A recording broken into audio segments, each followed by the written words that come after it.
બધી પડત એની છૂટી પડી ગઈ છે. તો હવે આપણે એમાં સ્વાદ પ્રમાણે મીઠું એડ કરી દઈશું. તો મીઠું એડ કર્યા પછી પણ આપણે એને એકાદ મિનિટ જેવું સારી રીતે મિક્સ કરી લેવાનું છે હલકા હાથે.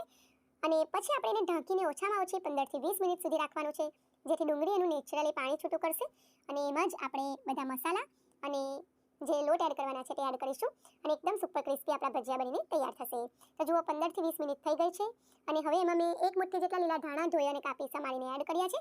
એમાં લીલું મરચું એક ચમચી જેટલું, આદુ લસણની પેસ્ટ 1 ચમચી જેટલી, હિંગ પચવામાં સરળ મને માટે મેં 1/4 ચમચીની આસપાસ એડ કરેલી છે. અજમો એડ કરેલો છે, હાથેથી આ રીતે મસળીને એડ કરવાનો, એનો ફ્લેવર બહુ સારો લાગતો હોય છે.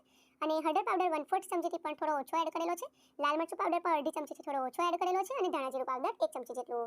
થોડાક તલ એડ કર્યા છે, સફેદ તલ, એનો નટી ફ્લેવર સરસ લાગતો હોય છે.